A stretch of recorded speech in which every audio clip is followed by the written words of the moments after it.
রীতি নিজের চোখ সাথে সাথে সরিয়ে ফেলে, তারপর গেট দিয়ে বের হয়ে যায়।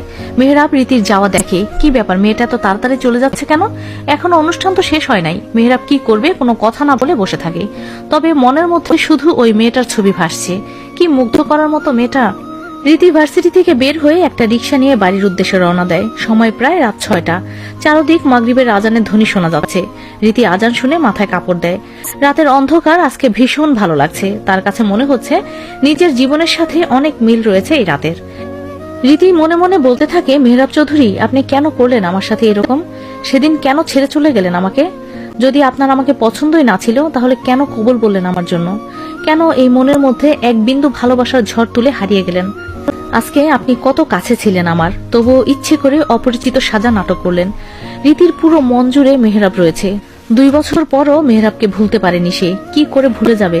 যার জন্য লাল টুকটুকে শাড়ি পরে বউ সেজেছিল, যার জন্য কবুল বলেছিল, তাকে কি করে ভুলে যাওয়া যায়? বিয়ের আগে রীতির বাবা একটা ছবি দিয়েছিল তাকে, মেহরাবকে দেখার জন্য। সেই ছবি দেখে প্রথমবার কোনো পুরুষকে নিজের মনে জায়গা দিয়েছিল সে।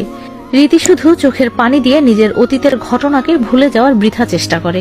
অনুষ্ঠানে মেহরাব সহ বাকি অনেক নেতারা বক্তব্য দেয়। এরপর অনুষ্ঠান শেষ হলে হারুন স্যারের সাথে কথা হয়। তবে রীতির বিষয়ে জানতে চায় মেহরাব। সেজন্য জিজ্ঞেস করে, আচ্ছা হারুন স্যার, একটু আগে অনুষ্ঠানে একটা মেয়ে গান করলো, সেই মেয়েটা কোথায়? আসলে খুব চমৎকার গলা ছিল, তাই জিজ্ঞেস করলাম আর কি। ও রীতি, ওর মাথাটা ব্যথা করছে তো তাই চলে গেছে। তাছাড়া অনেক রাত হয়ে গেছে, ওর বাবা ফোন করেছিল। ও তাই? তবে সত্যি মেয়েটার গানের গলা খুব ভালো। আমি মনে করেছি যদি দেখতে পাই তাহলে প্রশংসা করব, কিন্তু চলে গেছে যখন তাহলে আর কি করার। ওকে স্যার, তাহলে আমি আসি, বাসায় পৌঁছাতে হবে আমার। ওকে মেহরাব, তোমাকে অনুষ্ঠানে পেয়ে কলেজের সবাই অনেক খুশি হয়েছে।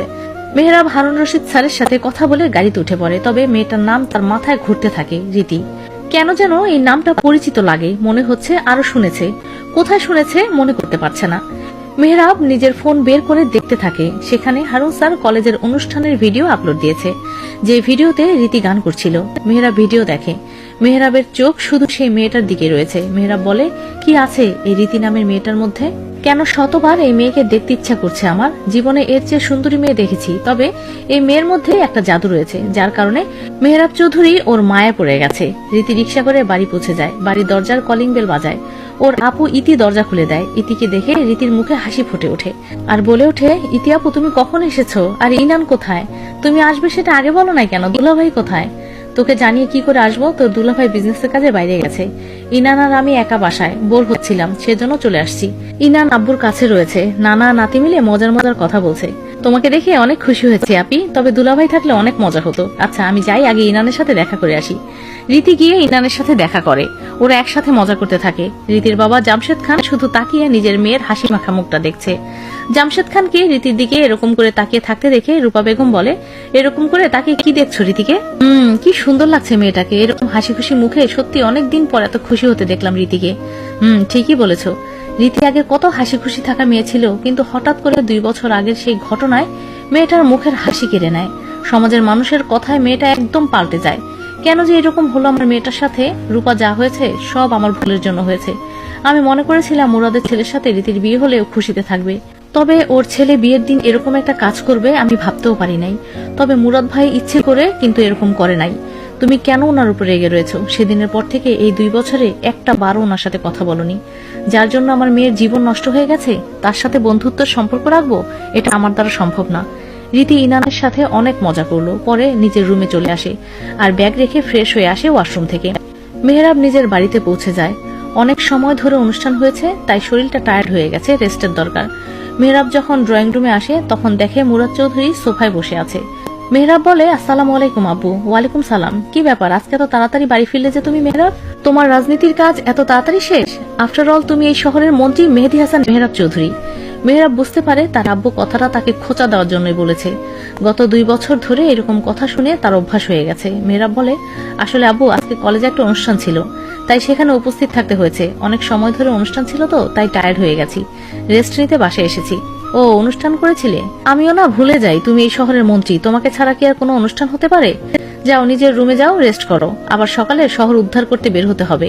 এছাড়া তোমাকে দিয়ে আর কি হবে বলো? তোমার কাছে রাজনীতি সব, পরিবারের মান সম্মান আগেই শেষ করে ফেলেছো তুমি। মেহরাব তার আব্বুর দিকে তাকিয়ে থাকে। মুরাদ চৌধুরী যতটা তিক্ততা নিয়ে এই কথাটা বলেছে তার চেয়ে বেশি তিক্ততা তার মনে হচ্ছে মেহরাবের জন্য। মেহরাব মাথা নিচু করে চলে যায় নিজের রুমে। মেহরাবের আওয়াজ শুনে তার মা ছুটে আসে আর বলে, মেহরাবের গলা শুনলাম, মনে হলো মেহরাব চলে এসেছে। চলে এসেছে। আজকে কলেজের অনুষ্ঠান ছিল, সেটাই উনি বিশেষ অতিথি ছিলেন, এই শহরের মন্ত্রী বলে কথা। যাও এখন দেখো তোমার মন্ত্রী ছেলের কি দরকার। মুরাদ চৌধুরীর গলা শুনে তানিশা বেগম কোনো কথা না বলে সে চুপচাপ সিঁড়ি বেয়ে মেহরাবের ঘরে চলে যায়। মেহরাব রুমে ঢুকে ফ্রেশ হয়ে কাপড় পরিবর্তন করে সোফায় বসে থাকে। মেহরাব ফোনের ভিডিও থেকে রীতির কিছু ছবি তুলে রাখে আর সেই সব মনোযোগ দিয়ে দেখতে থাকে। তানিশা বেগম তার ছেলের রুমে ঢুকে এরকম হাসি মুখ নিয়ে ছবি দেখা দেখে অবাক হয়, কারণ তার ছেলে এত মনোযোগ সহকারে কখনো ফোন দেখে না, তাহলে এখন দেখছে কেন? তানিশা বেগম কিছু বিষয় বুঝতে পারে। সে দরজায় টোকা দিয়ে বলে, মন্ত্রী মেহরাব চৌধুরী, আপনার রুমে কি আসতে পারি আমি? মেহরাব মায়ের কণ্ঠ শুনে ফোন থেকে মাথা তুলে মাকে দেখে। মন্ত্রী কথাটা শুনে একটা হাসি দেয় আর বলে, আম্মু তুমিও না আব্বুর মতো হয়ে গেছো, আর তোমার আমার রুমে আসতে কি অনুমতির দরকার আছে? ভেতরে আসো। তানিশা বেগম খুশি মনে মেহরাবের রুমে ঢুকে যায়। তারপর বলে, কি করব, তোমার বাবা যেভাবে রাগী চোখে বলেছে তোমার খেয়াল রাখতে, তাই বলছি। আর মেহরাবের রুমে আসতে এখন মনে হয় আমার অনুমতি লাগবে, কারণ ছেলের এই ফোন দেখে হাসির পেছনে নিশ্চয়ই কোনো রহস্য আছে। সত্যি করে বলো তো, মেহরাব মেয়েটাকে? মেহরাব বেশ বুঝতে পারে তার আম্মু বিষয়টা ধরতে পেরেছে, কিন্তু এখন সে রীতির বিষয়ে তার আম্মুকে কিছু জানাতে চায় না, কারণ রীতির পরিচয় জানে না, শুধু জানে নাম। যদি এখন আম্মুকে কিছু বলে তাহলে ওর আম্মু অতিরিক্ত আশা করে বসে থাকবে। মেহরাব বলে, আম্মু তুমিও না কি ভেবে বসে আছো? কোন মেয়ে হবে ফোনে? ফোনে একটা ফানি ভিডিও দেখছিলাম, সেইটাই খুব হাসির ছিল। আর মেহরাব চৌধুরী পছন্দ হবে এরকম মেয়ে খুঁজে পাওয়া অসম্ভব। মেহরাবের কথা শুনে ওর আম্মু হাসি দেয়। নিজের ছেলেকে সে ভালো করে জানে, কোনটা ফানি ভিডিও আর কোনটা মেয়ের ভিডিও সেটাও উনি জানে। তবে যখন মেহরাব বলতে চাইছে না তখন ওকে আর জোর করে লাভ নেই। তানিশা বেগম বলে, মেহরাব তোমাকে খুব ভালো করে জানি আমি, ভুলে যেও না তুমি আমার ছেলে। আর এই পৃথিবীতে কাউকে না কাউকে তো মেহরাব চৌধুরীর জন্য তৈরি করে রেখেছে আল্লাহ। সে সঠিক সময় হলে নিশ্চয়ই তোমার জীবনে আসবে, শুধু সঠিক মানুষকে হাজার মানুষের ভিড়ে চিনে নিতে হবে।